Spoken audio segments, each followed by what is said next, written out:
And good day, I'm Bob Schieffer in the Washington Bureau of CBS News with Washington Unplugged on the day that we learn of the death of Senator Kennedy.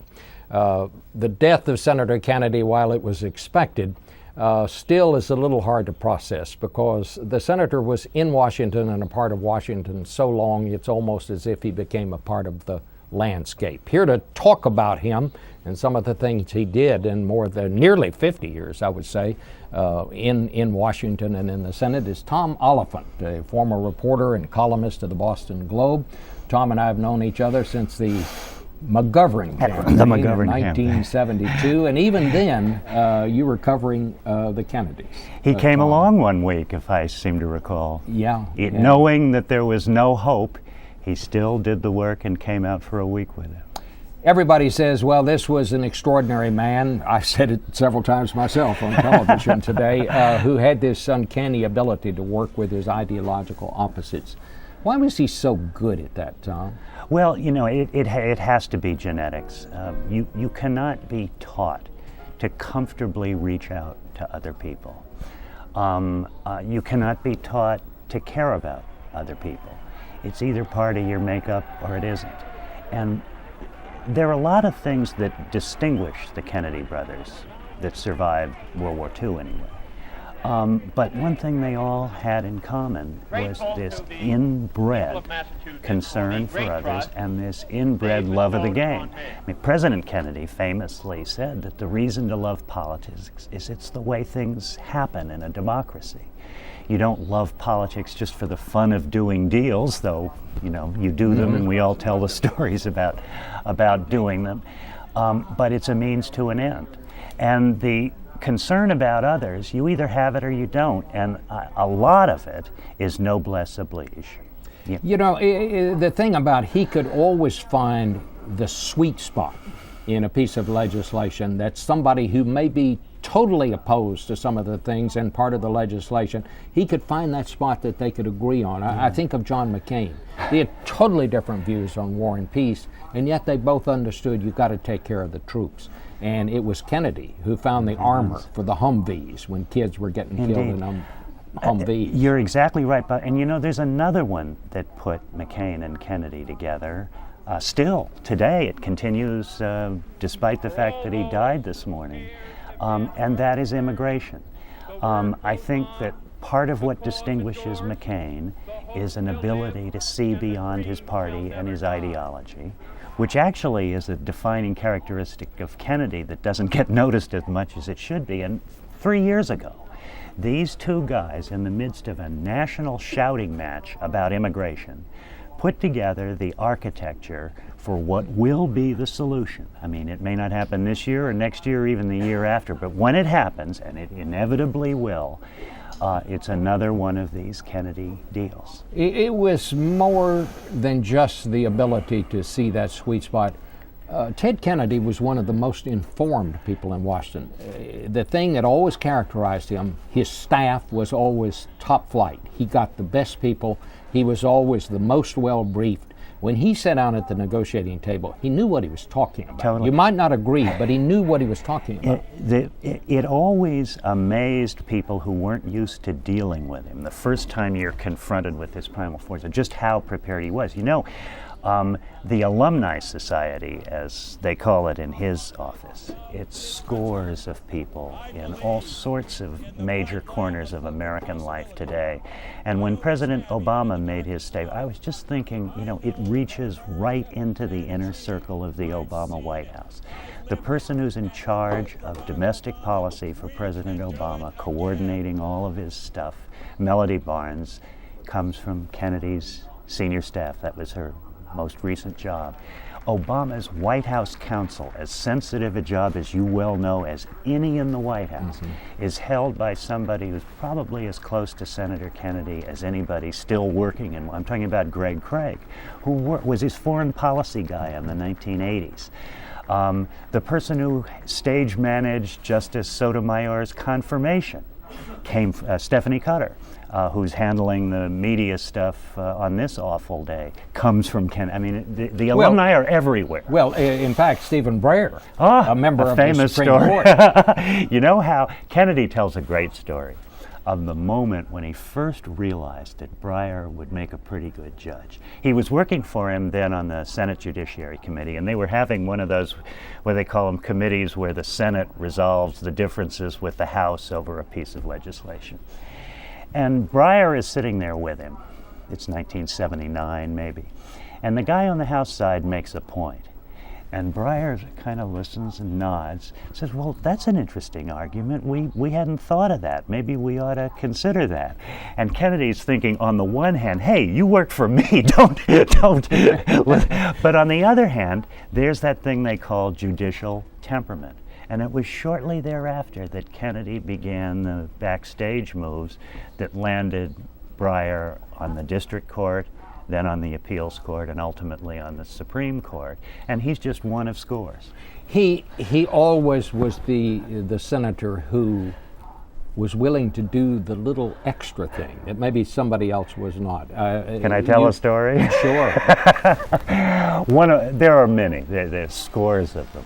But, there are probably 10 million relatively poor kids in America today who have health insurance coverage. And the father of the program is Edward Kennedy, but it never would have happened without Republican help. Yeah. In fact, equal Republican help. And the guy who helped him was one of the most unlikely converts of all the ones Kennedy worked with down through the decades. And I'm talking about Orrin Hatch of Utah. He had no closer Republican friend. The guy's just broken up today. It's understandable. But when they were talking about children, Kennedy, when he was moving toward closing one of these deals, he would say, and he said to Hatch, I want you to come out to the house. He was living in Virginia at the time. He said, I want you to come out to the house for dinner, and we'll get out my mother's china. Just you and me. And I think he had them at Mother's. In other words, we're gonna bring out the good stuff. That's the red carpet. That's what it looked like. You're an honored guest, right. Not just a guest. And in Hatch's case, it went even beyond that to show you the lengths to which Kennedy would go as a legislator. Hatch's hobby, a lot of people may not know this, he's a songwriter. Yes. And I gather the songs are mostly spiritual in nature with a sort of country music in the background. Kennedy didn't just express some interest in that. I think he may be the only politician in America who's heard the whole songbook. And that is what, it's a recognition, Bob, that this business is as much personal as it is political, and that the two mix all the time. And Kennedy just had this way to make you feel like he really cared. Yeah. I have heard several people have asked me today, will there ever be another Kennedy? And I'm not sure that there will. I mean, no one is indispensable, but when you look at the Senate and how the Senate is put together today, basically a group of development officers.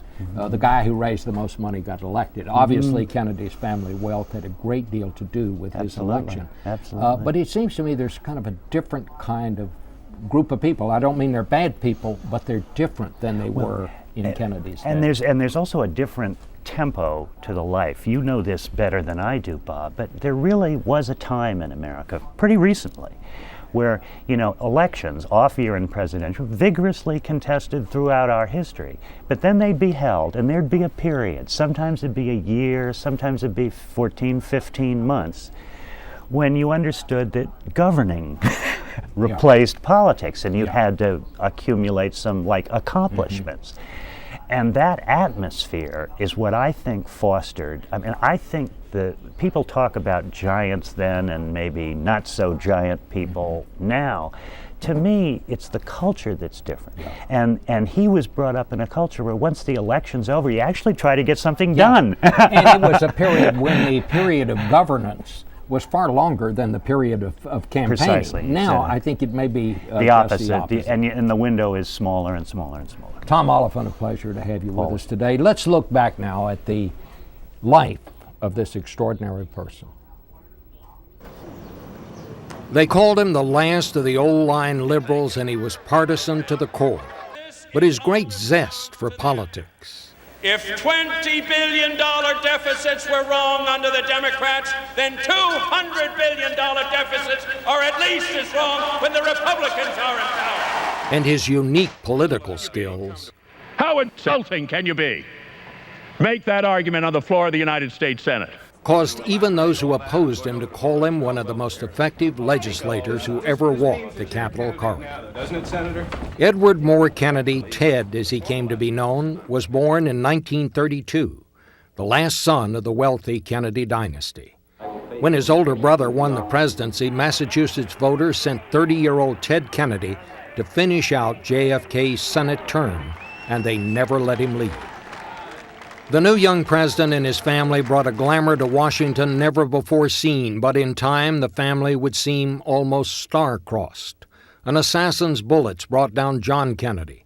His brother Robert fell to another crazed fanatic. In 1969, Ted Kennedy drove a car off a bridge on Chappaquiddick Island.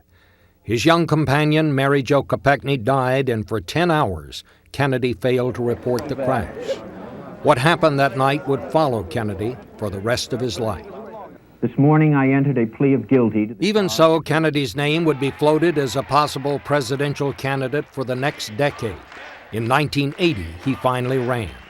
He challenged the incumbent Democratic President Jimmy Carter, but he was ill-prepared, and it showed in an interview with CBS News correspondent Roger Mudd. Why do you want to be president? Well, were I to make the announcement and to run. Kennedy never recovered from the rough start, dropped out during the primaries, and never sought the Oval Office again. But back in the Senate, he honed his legislative skills, formed personal alliances with ideological opposites, and forged piece after piece of meaningful legislation on health care, labor law, and racial equality. Even a Republican president would praise him for his work on education. He is a fabulous United States Senator. When he's against you, it's tough. When he's with you, it is a great experience. As the last of the Kennedy brothers, he was the one who walked the nieces down the aisle, stood up for the nephews in trouble. And for the Kennedys, the troubles seemed endless. His own son lost a leg to cancer. His first wife went through an extended battle with alcoholism. Yet it was Ted Kennedy that the family rallied around when tragedy after tragedy struck. When John Kennedy Jr. died in a plane crash, it was Ted Kennedy who again spoke at yet another Kennedy funeral. Through it all, his love of politics sustained him. He was never happier than when he was on the stump, as he was this day when he campaigned for Barack Obama. Our next President of the United States, Barack Obama! Kennedy left his hospital bed against doctors' orders to fly cross-country and made a dramatic appearance for Obama at the Democratic National Convention. The hope rises again, and the dream lives on. He braved sub-freezing weather to see Obama sworn in as the nation's 44th president, but exhausted by the cold, he suffered a seizure at a Capitol lunch following the ceremony. It gave the assembled dignitaries a scare, and the new president was clearly shaken. I would be lying to you if I did not say that right now a part of me is with him. And I think that's true for all of us. This is a joyous time, but it's also a sobering time.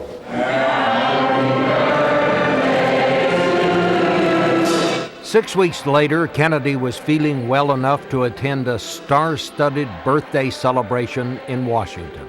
With his wife Vicki at his side, he beamed as President Obama led the birthday song.